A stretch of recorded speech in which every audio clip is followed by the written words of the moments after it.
Jianghui Geng from State Key Laboratory of Precision Geodesy, APM, Chinese Academy of Sciences in Wuhan. And Jianghui will speak on 1 Hertz real-time multi-GNSS satellite phase clocks for global rapid geohazard response. Okay, thanks for the introduction, and say hello again. I'm going to talk about something for the real-time issue, which is purely technical stuff. It's more of the technical stuff in the real-time scenarios, and I'm stressing the 1 Hertz stuff, which is why this kind of 1 Hertz sampling rate is so important to real-time multi-GNSS solutions, and what's its implications for rapid geohazard response. All right, so although the real-time stuff is some kind of more of technical stuff, and it plays very important roles in some kind of earthquake monitoring.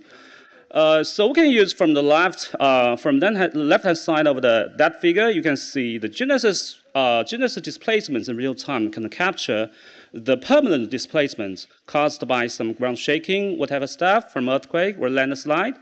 And this is maybe not so dazzling to some normal users in the GNSS field. The problem is this is quite important to seismologists for earthquake early warning and some tsunami early warning stuff. So you can see from the right-hand side of the figure, this is a little bit complicated plot, but that shows the scaling relationship between the hypercentral distance of one station and the peak ground displacements.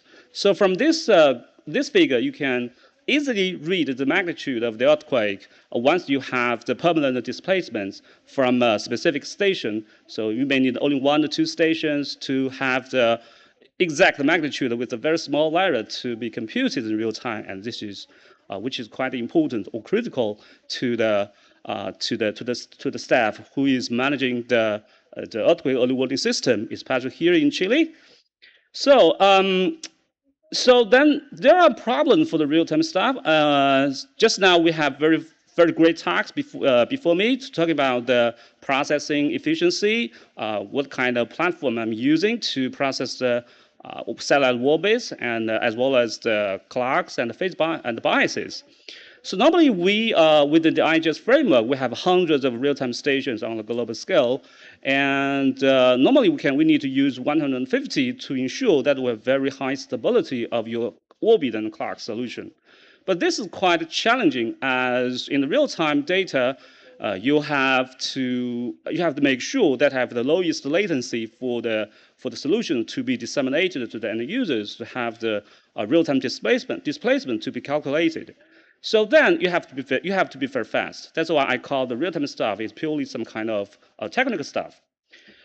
So we have 2 challenges. The first one is the real-time high-risk satellite clock estimation. At the moment, we normally have the satellite clock every 5 seconds from the IGS staff. And what if we want to have a 1 Hertz satellite clocks? I know the JPL, the real-time Gypsy has the 1 Hertz clocks. I don't think Attila is here today, but he told me that several years ago that the JPL clock is 1 Hertz, and he wants us to test it. So this is we have a large constellation. We have 4 constellations, and we have hundreds of satellites, and we need to have the satellite clock second by second. So you can see from the right-hand side of the plot, you see there's a lot of ambiguities, a lot of satellite clocks to be pre-eliminated from your normal equations, and then to output them in your Kalman filter. So this is really a stressing work that should be done in real time without any latency that is more than 1 second. So the second challenge is that the real-time ambiguity resolution, and it's always risky to fix the ambiguities to integers, no matter whether it's in post-processing scenarios or the real-time scenarios. But for the real-time scenarios to have the ambiguities to be fixed within a large network composed of hundreds of stations is really problematic. Sometimes if you fix the ambiguities in the wrong integers, and this is very, very likely, and that will destroy all of your processing, and it's hard for you to recover from the incorrectly resolved ambiguities.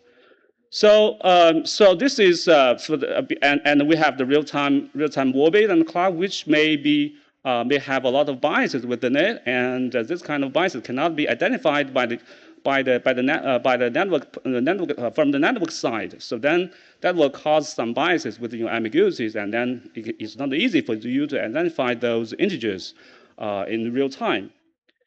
So what's the solutions? The solution is actually some kind of empirical and is really based on some engineering stuff.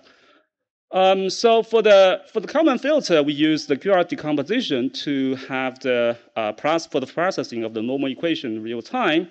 So we just for the double precision data with the double precision parameters, we this kind of QR decomposition is quite time consuming.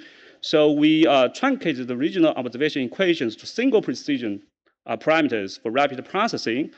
And after that, we compute the residuals of the regional observations by using the double precision parameters, and then updated them to the equations above. So in this iteration, we can finally achieve the double precision parameter estimation, but we can speed up the processing by 30 to 40%. So we can ensure that for each epoch, for 150 stations, we can have the processing time to be smaller than 0.5 seconds. So for the second challenge for the ambiguity resolution, so the best way is that you don't fix the ambiguities. If you don't fix the ambiguities to integers, then that will just undermine your solution resilience and undermine your solution's accuracy. So what we did here is to constrain sufficiently converged single difference ambiguities in a loosely manner. So that's why we don't fix it. We don't fix the ambiguities into integers, but we fix them to some kind of float ambiguity estimates, just a real value ambiguity estimates, and then the constraints for the weights are determined empirically by continuously fixing duration of the ambiguities. That means we will have the weight to be determined based on the convergence status of the ambiguities.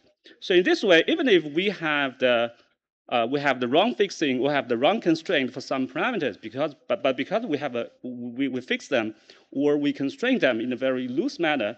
So this is the outcome or the catastrophe caused by this kind of thing is not so significant. Right. So this is the software we developed under the framework of the Wuhan University effort and its contribution to the IGS global real-time stuff.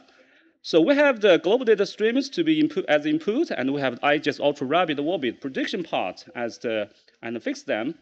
And we use the broadcasting memories as well to have the GPS, GLONASS, Galileo, and the BDS3 satellite orbit clocks and the phase bias to be produced.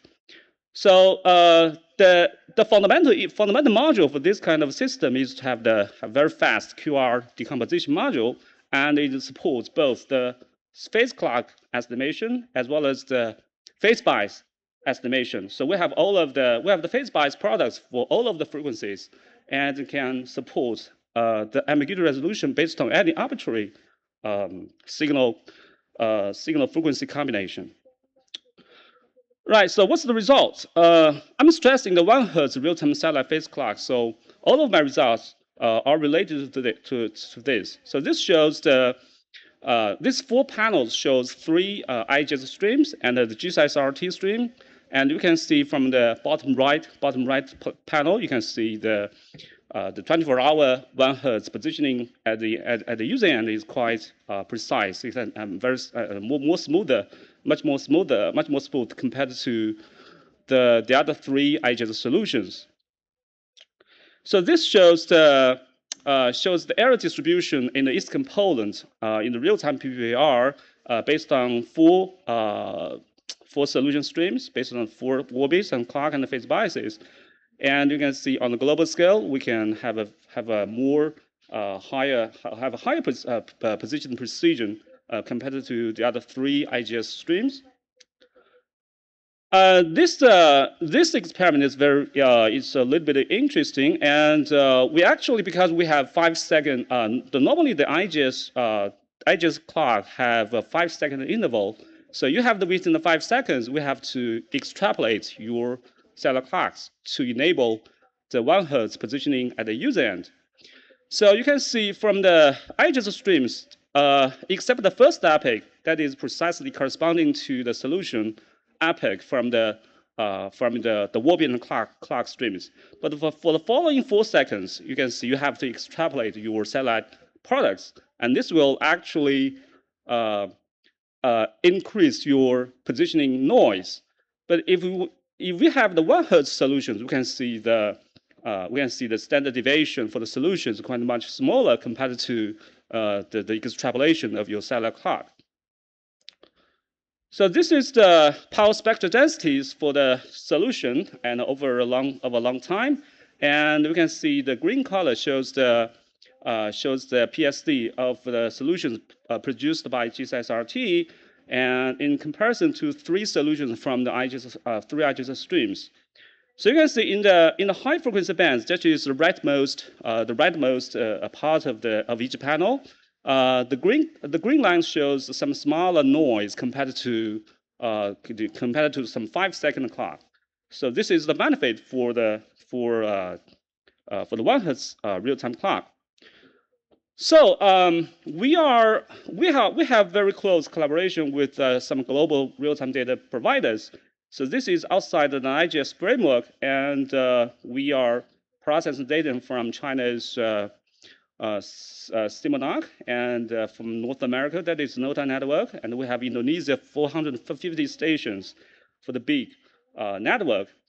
So this is for the Pacific Rim, and we are running the 1 Hz cellular clock solutions as well as the PPP end at each station to provide the real-time displacements for earthquake and tsunami early warning stuff.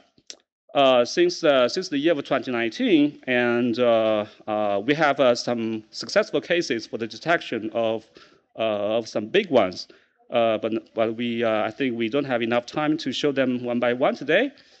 Just to say this is the international cooperation based on the GSS-RT platform. All right, so for the collaboration with the Chile, our Chilean friend here within the CSN, the Chilean Seismic Network, which is operated by the University of Chile, and we have deployed the GSS-RT seismometers here at one of the stations just close to the coastal area, about 20 kilometers away from Santiago. So this instrument is some kind of machine to have to receive the data streams from GSS-RT, and it can have the accelerometers inside to be combined with the GNSS solutions, 1 Hz solutions.